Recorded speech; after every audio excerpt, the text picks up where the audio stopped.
Good morning भैया बच्चों, 11 के स्टूडेंट। ध्यान देना भैया, हम सजीवों के लक्षण पढ़ रहे थे। Lesson number first.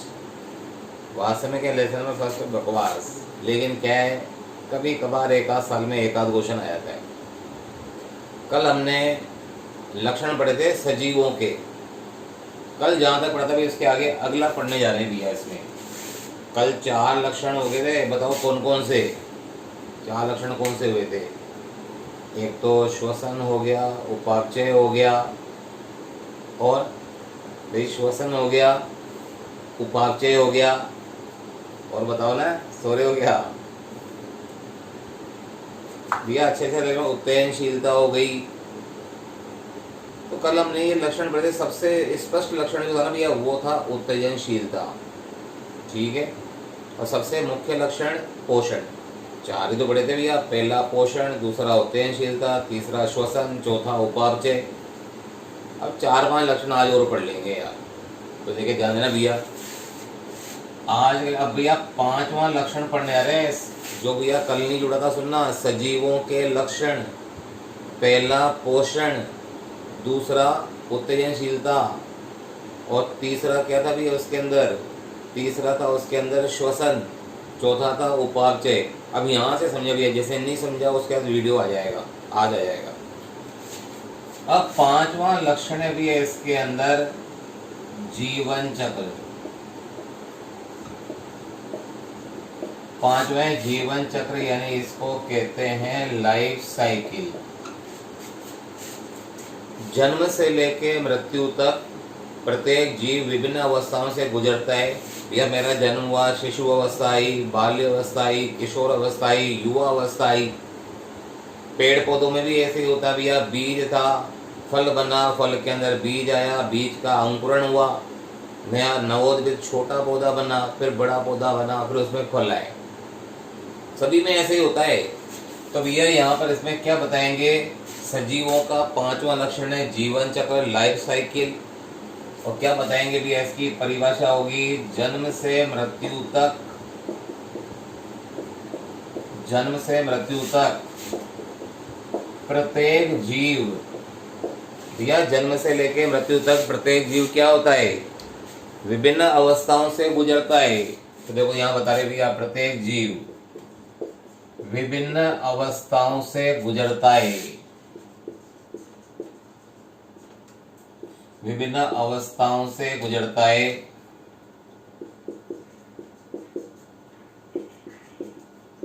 तो विभिन्न अवस्थाओं से जो गुजरता है भैया, इसमें इन अवस्थाओं के क्रम को क्या कहते हैं, जीवन चक्र। तो यहाँ लिखेंगे भैया, इन अवस्थाओं के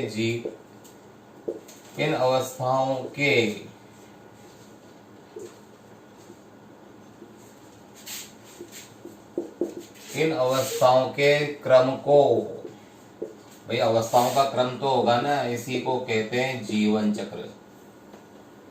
तो अवस्थाओं के क्रम को जीवन चक्र कहते हैं। अरे भैया जैसे उदाहरण दे रहा हूं 2। जैसे भैया एक तो मानव के अंदर बता रहे हैं। अब मानव में क्या होता है भैया, सबसे पहले तो क्या होगा, मानव में जन्म हुआ, उसके बाद भैया शिशु अवस्था, पहले नवजात था, अब शिशु अवस्था, शिशु अवस्था के बाद में भी है इसमें बाल्य अवस्था, और बाल्य अवस्था के बाद में भी है इसके अंदर किशोर अवस्था, और किशोर अवस्था के बाद में युवा अवस्था, या फिर वयस्क बोल दो। वयस्क के बाद में वृद्धावस्था, बुढ़ापे की। अच्छा, वयस्क को है ना प्रौढ़ भी कहते हैं, ऐसे नहीं प्रौढ़ यानी बूढ़ा मान लो। मनुष्य के अंदर क्या बता रही भैया, जन्म हुआ, शिशु के बाद बाल्य अवस्था, बाल्य अवस्था के बाद किशोर अवस्था, फिर प्रौढ़ या वयस्क अवस्था, फिर वृद्ध अवस्था। ये सारी अवस्थाएं मानव का जीवन चक्र। कोई दिक्कत है?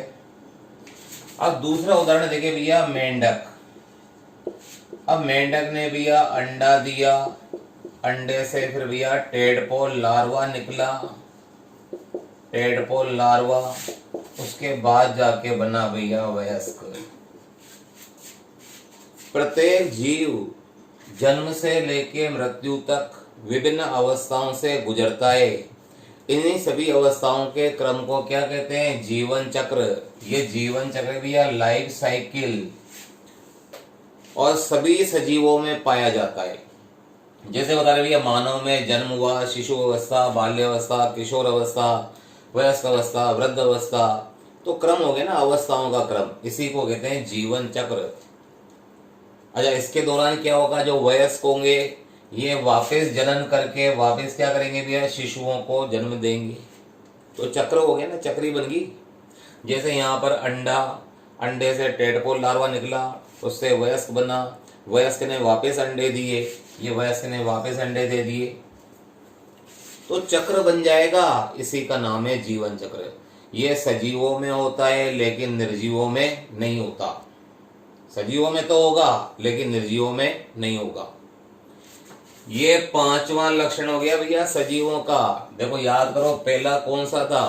पहला था पोषण, दूसरा था उत्तेजनशीलता, और तीसरा था उसके अंदर श्वसन, और चौथा था क्या? उपापचय, और पांचवा आज पड़ा भैया जीवन चक्र।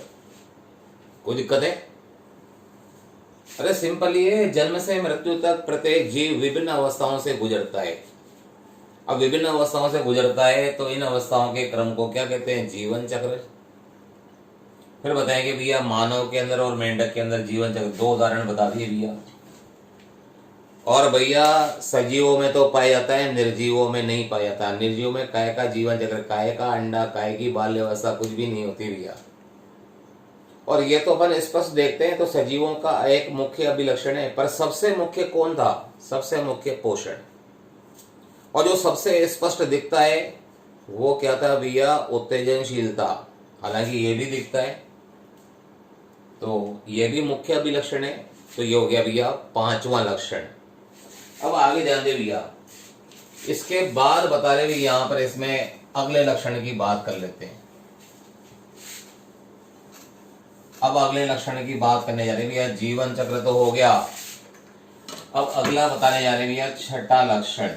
अब सजीवों का छठा लक्षण, और छठे लक्षण की बात कर रहे हैं तो क्या है कभी इसके अंदर? समस्थापन। समस्थापन, यहां पे इसका नाम है भैया होमियोस्टेसिस।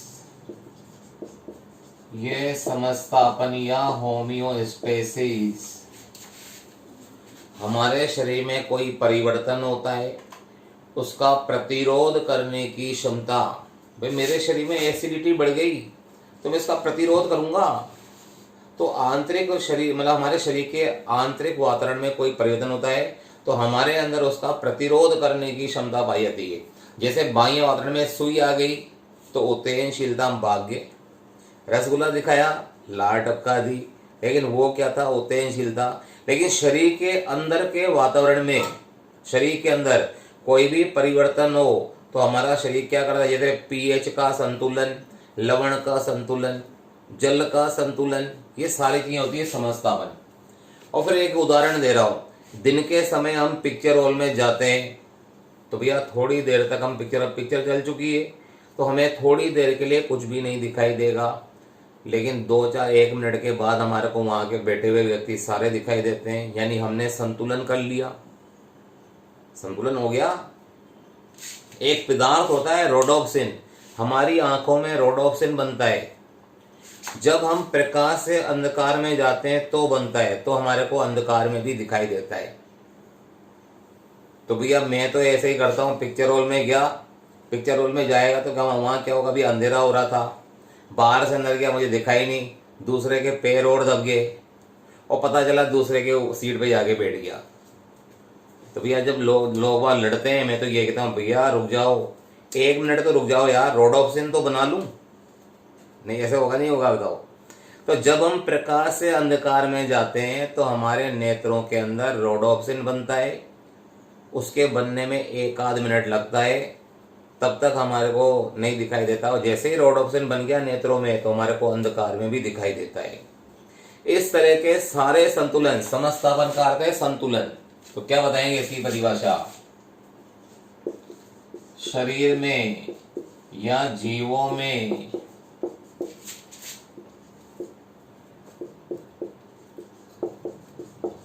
आंतरिक वातावरण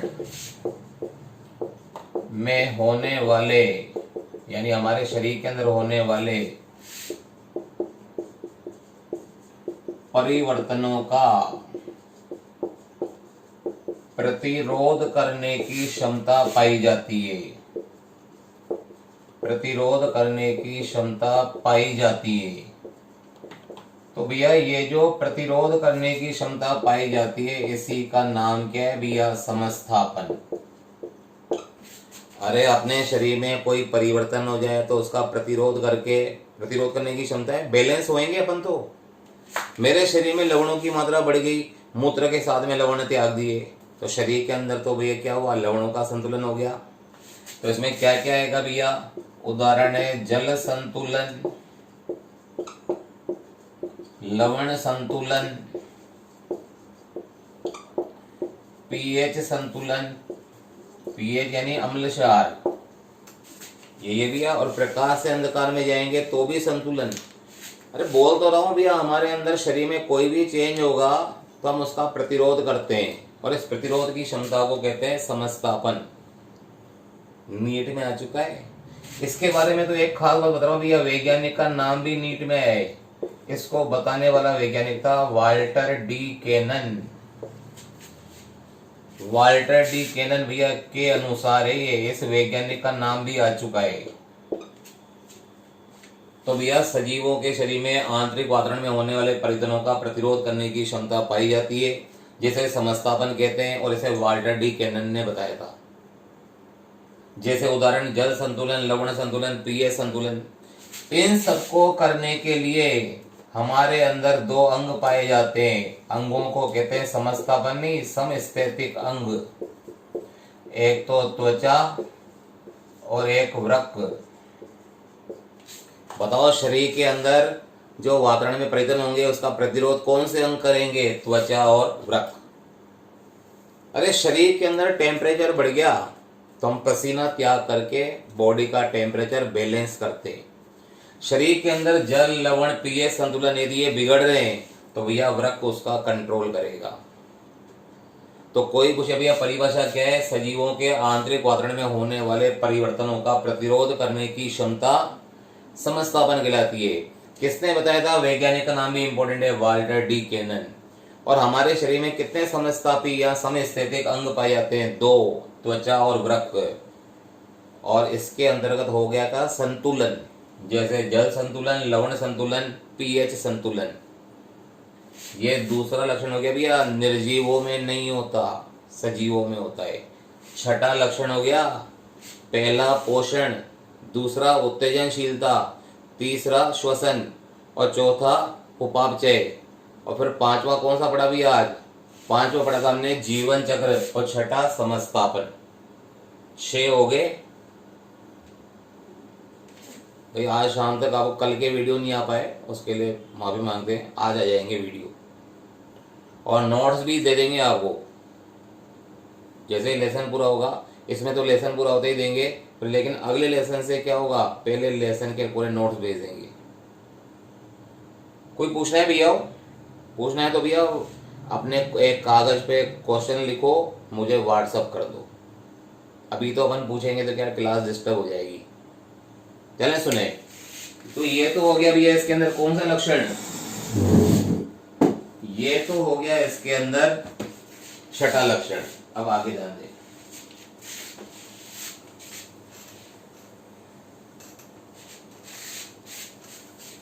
अब सातवां लक्षण पढ़ने जा रहे हैं भैया अपन। सातवां लक्षण सजीवों का सातवां लक्षण है, और सातवें लक्षण का नाम है भैया कोशिका संगठन। कोशिका संगठन यानी कोशिका यानी कि सेलुलर ऑर्गेनाइजेशन। Cellular organisation. अरे भैया सभी सजीवों का शरीर तो कोशिकाओं से ही बना है। सभी के अंदर, निर्जीवों में कोशिकाएं नहीं पाई जाती है। और सजीवों में कोशिकाएं होंगी तो कोशिकाएं तो क्या करेंगी, श्वसन भी वही करती है, वृद्धि भी वही करती है, जनन भी वही करती है। सारे लक्षण तो जो अपन दर्शा रहे वो हमारी कोशिकाएं तो कर रही हैं। यानी सभी सजीवों में संगठन पाया जाता है, कोशिकीय संगठन। अब इसको समझ लेते देखो क्या। देखो सबसे पहले बताया भैया जी द्रव्य। अरे सभी में कोशिका के अंदर जी द्रव्य होता है। चलो जी द्रव्य को भी बता दे भैया, जी द्रव्य काय से बना है। जी द्रव्य बनाया भैया इसने एक तो अकार्बनिक पदार्थ और एक कार्बनिक पदार्थ। पदार्थों के मिलने से जी द्रव्य बना। जी द्रव्य में अकार्बनिक और कार्बनिक होते हैं भैया, अकार्बनिक और कार्बनिक, इनके मिलने से बना जी द्रव्य। जी द्रव्य को कहते हैं भैया प्रोटोप्लाज्म। और जी द्रव्य से मिलने से बनेगा भैया आगे कोशिका। और हमारे शरीर की इकाई तो कोशिका ही है। और भैया कोशिका जब यदि समान कोशिका होंगी, समान आकार आकृति कार्य की कोशिकाएं, तो इनसे मिलके बनेगा भैया ऊतक। और यदि समान कार्य करने वाले ऊतक होंगे तो बनेगा भैया अंग। और अंग समान अंग होंगे तो भैया उससे बनेगा भैया तंत्र। और तंत्रों के मिलने से बनेगा भैया शरीर। शरीर यानी कि जीव, जीव यानी कि ऑर्गेनिज्म। देखो तंत्र यानी सिस्टम, अंग यानी कि ऑर्गन, ऊतक यानी टिश्यू, कोशिका यानी सेल। अरे शरीर बन चुका है। अरे अपन अपनी तो बात करें सजीवों की। और ऐसे बहुत सारे जीव मिलेंगे तो बनेगी जाति। भैया बहुत सारे जीव मिलेंगे तो क्या बनेगी, जाति। और बहुत सारी जातियां मिल गई, जातियां मिल जाएंगी तो बनेगा क्या, समुदाय। समुदाय बन गया। और जाति को कहते हैं स्पीसीज, समुदाय को कहते हैं कम्युनिटी। देख लो भैया सभी सजीवों के अंदर कोशिकीय संगठन पाया जाता है। सभी का शरीर तो कोशिकाओं से स्टार्ट होगा, वो तो अपने थोड़ा सा और आगे से स्टार्ट कर दिया। पहले तो भैया अकार्बनिक और कार्बनिक पदार्थ, उनके मिलने से बना जी द्रव्य प्रोटोप्लाज्म, उससे बनी कोशिका, कोशिका यानी सेल, जी द्रव्य से कोशिका बनी। और कई सारी समान कार्य करने वाली कोशिकाएं, उनसे बनता ऊतक। और समान कार्य करने वाले ऊतकों से क्या बनेगा, अंग। और अंगों से बनेंगे तंत्र या सिस्टम, इससे बनेगा शरीर या जीव यानी ऑर्गेनिज्म। और कई सारे जीव मिलेंगे तो जाति, और जातियों के मिलने से समुदाय। अरे ये संगठन है, इसी का नाम है कोशिकीय संगठन। देख लो अच्छे से भैया, कोशिकीय संगठन की बात कर रहे हैं अपन। तो ये कोशिकीय संगठन ही बताया भैया। और खास बात सुनो, सभी कोशिकाओं, ये जो कोशिकीय संगठन है इसमें कोशिकाओं की बात करें तो भैया कोशिकाओं में, क्योंकि हमारा शरीर समुदाय का शरीर, समुदाय के अंदर जीव जातियां सभी क्या करते हैं भैया, जैविक क्रियाएं करते हैं। और जैविक क्रिया को कहते हैं, कल पढ़ा था, उपापचय। हमारे शरीर में होने वाली रचनात्मक और विनाशात्मक क्रियाओं को क्या कहते हैं, उपापचय। अरे भैया हम सभी जीवों का शरीर कोशिकाओं से बना है। कोशिकाएं क्रियाएं, जैविक क्रियाएं दर्शाती है। जैविक क्रियाओं को उपापचय कहते हैं। दो तरह की होती है, जैसे मेरे शरीर में प्रोटीन बना तो भैया धनात्मक रचनात्मक, प्रोटीन नष्ट हो गया तो ये होगी विनाशात्मक या अपचय, कल पढ़ा था, उसके वीडियो में भी देख लेना भैया। तो ये कोशिकीय संगठन है भैया, इसको भी स्पष्ट अभिलक्षण मानते हैं, सजीवों का स्पष्ट अभिलक्षण। देखो सजीवों का स्पष्ट अभिलक्षण तो ये वाला है, कोशिकीय संगठन, जीवन चक्र सब स्पष्ट है। जो अस्पष्ट है ना वो बाद में पढ़ेंगे, लास्ट में, आज ही पढ़ेंगे। तो देखो ये बताया सजीवों के स्पष्ट अभिलक्षण में उपापचय हो गया, कोशिका संगठन हो गया। जब कोशिका संगठन स्पष्ट है तो उपापचय भी स्पष्ट है। जीवन चक्र भी दिखाई देता है तो स्पष्ट। लेकिन सबसे मुख्य बताओ, ये सारे काम करने के लिए क्या चाहिए? भोजन। तो सबसे इंपॉर्टेंट कौन सा है? पोषण। और जो स्पष्ट और पेचीदा हो, जो दिखाई देता हो, अरे तुम्हारे को रसगुल्ला दिखाऊंगा तो ला तो टपकाओगी सही, वो है उत्तेजनशीलता। भैया ये 7वां लक्षण भी हो गया। देख लो, कुछ पूछना हो 7वें में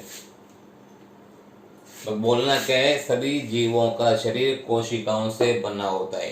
कोशिकाएं जैविक क्रियाएं या उपापचय दर्शाती है, इसीलिए भैया ये सजीवों का स्पष्ट अभिलक्षण है।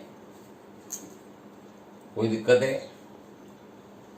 कोशिकीय संगठन क्या है? सभी सजीवों का शरीर कोशिकाओं से बना होता है। सभी में, निर्जीव में कोशिकाएं नहीं होती भैया, निर्जीवों में तो कोशिकाएं होती ही नहीं है।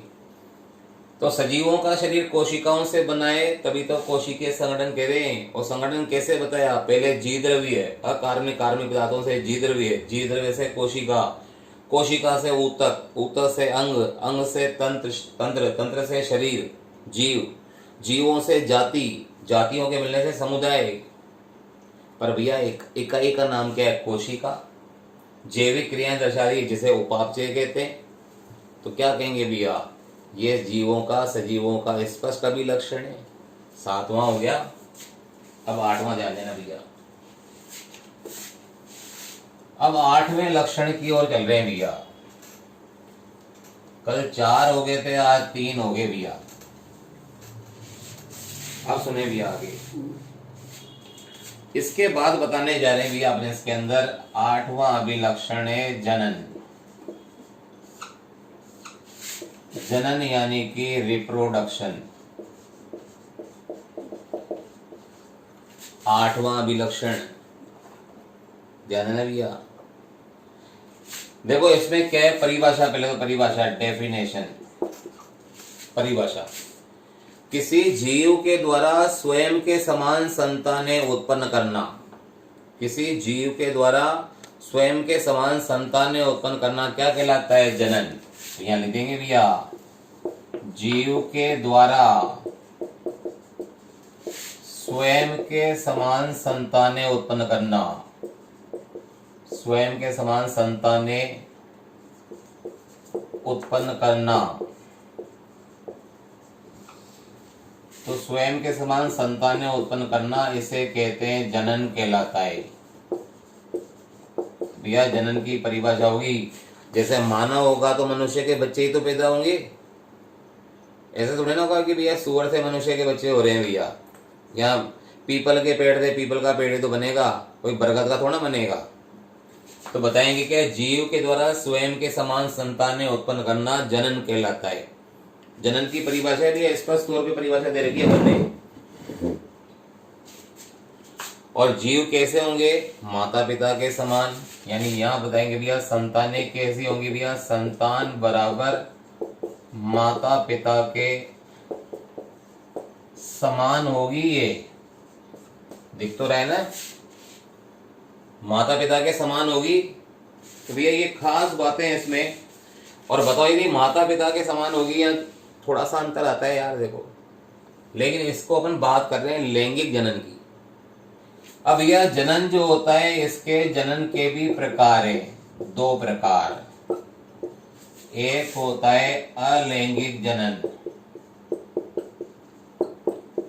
एक अलैंगिक जनन, और दूसरा होता है भैया लैंगिक जनन। पहले देखो जनन की परिभाषा, कोई भी जीव स्वयं के समान संतानें उत्पन्न करते हैं तो इसे जनन कहते हैं, और संतान माता पिता के समान होती है, जनन। फिर बता रहे हैं इसके द्वारा जनन 2 प्रकार होते हैं यहाँ पर। एक तो अलैंगिक, अलैंगिक को कहते हैं भैया sex, asexual reproduction, asexual reproduction. और लैंगिक जनन को कहते हैं भैया सेक्सुअल, सेक्सुअल रिप्रोडक्शन। अब दोनों में थोड़ा अंतर सुन लो। देखो अलैंगिक जनन में पहली खास बात है भैया, एक ही जीव द्वारा, एक जीव द्वारा, एक ही जीव, नर मादा कोई भी। अरे अलैंगिक है, दो जीवों की जरूरत नहीं होती है। और यहाँ बताएंगे क्या, नर व मादा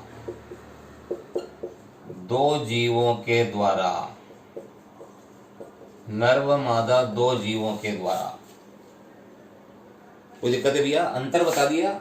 जब एक ही जीव हो तो भैया अलैंगिक, दो जीव हो तो नर मादा हो तो भैया लैंगिक। इसमें भैया देखो क्या होता है भैया, इसमें खास बात है बिना मैथुन अंगों के,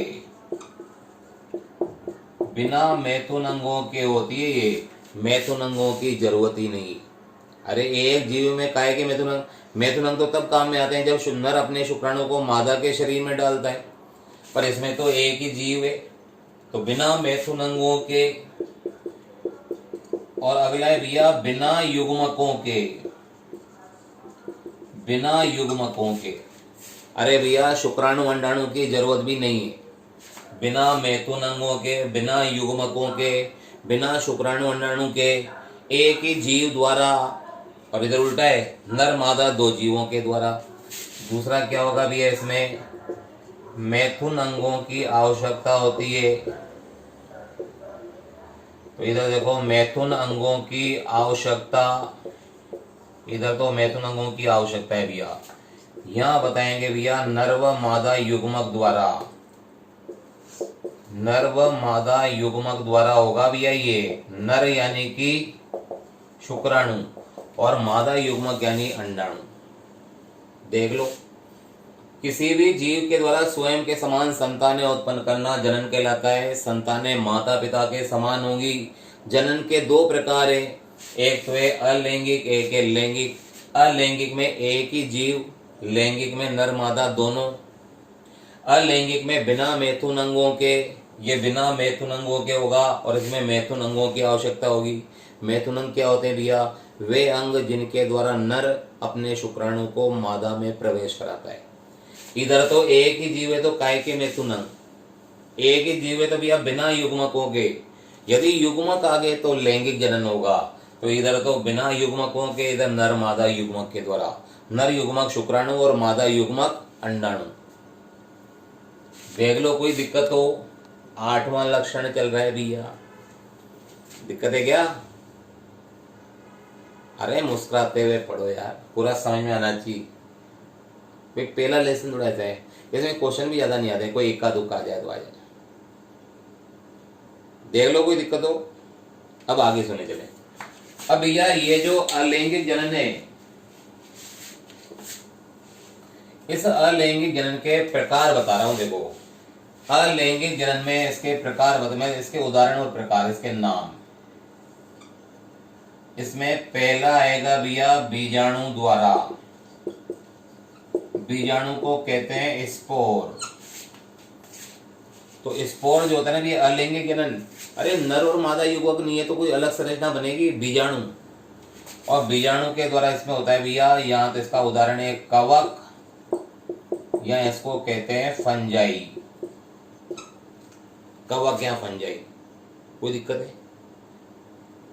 तो पहला बीजाणु द्वारा होगा तो क्या होगा? बीजाणु द्वारा किसमें होता है भैया? उदाहरण है कवक या फंजाई, ये पहला।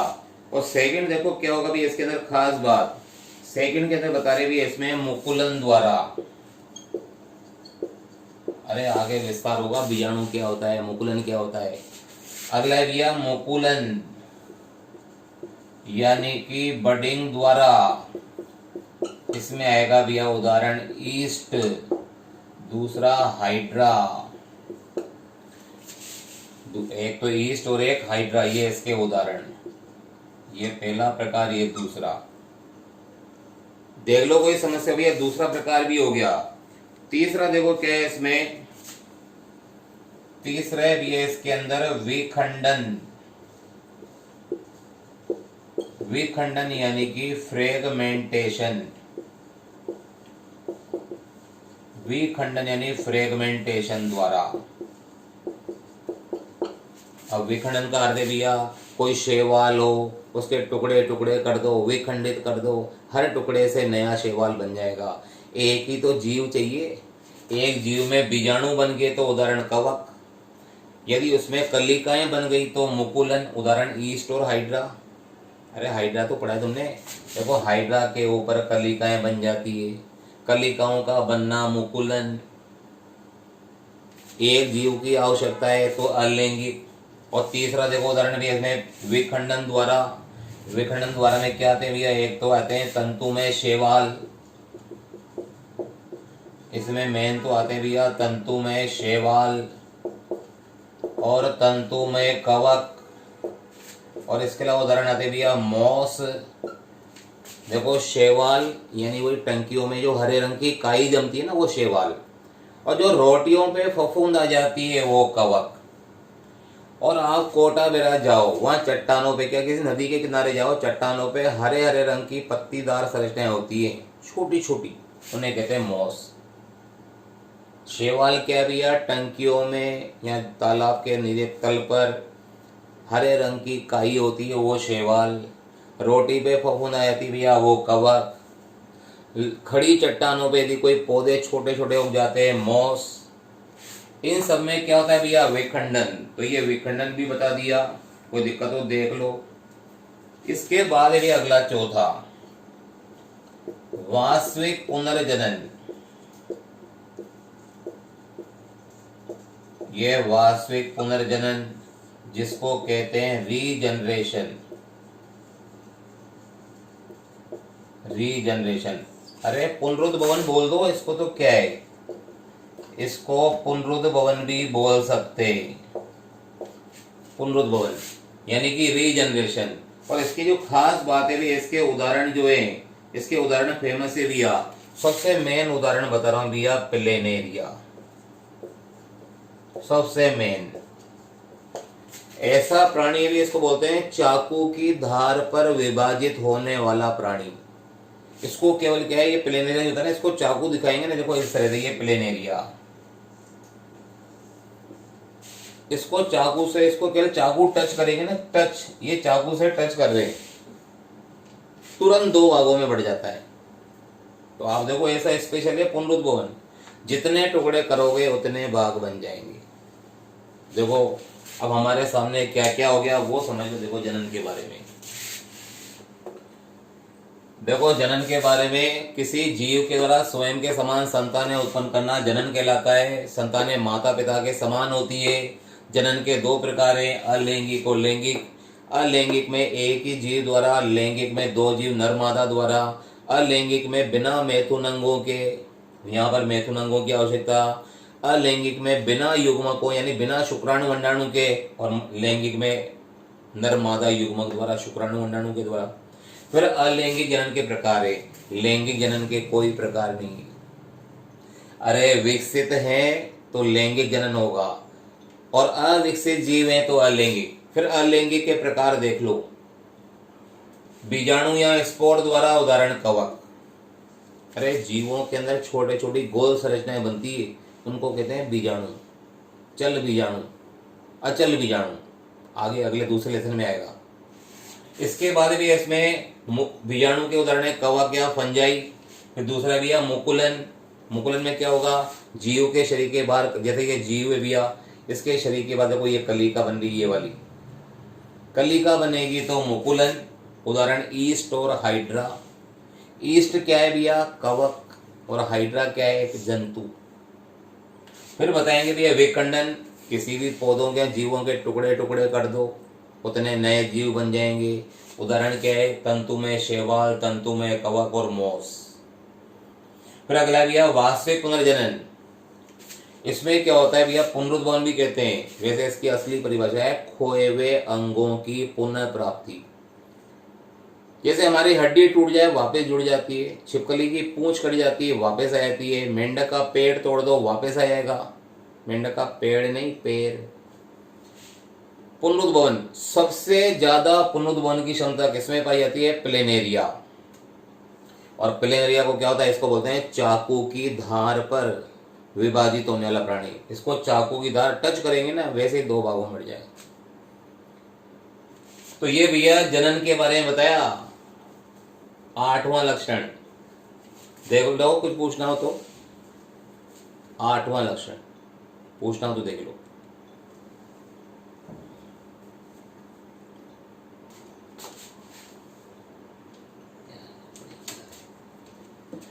तो भैया देखो यहां तक बता दिया अपन ने। अरे कोई प्रॉब्लम? 8वां लक्षण चल रहा है। कल 4 पढ़े थे, 4 आज पढ़ रहे हैं, 2 कल पढ़ देंगे और फिर 2 दिन बाद लेसन खत्म। अब भैया ये जनन जो है ये भी विशिष्ट लक्षण है, लेकिन सुनना कुछ उदाहरण बता रहा हूं। देखो यहां बता रहे हैं, कुछ खास उदाहरण बता रहा हूं भैया। तो मैं इसको मिटा देता हूं फिर बताता हूं। देखो क्या,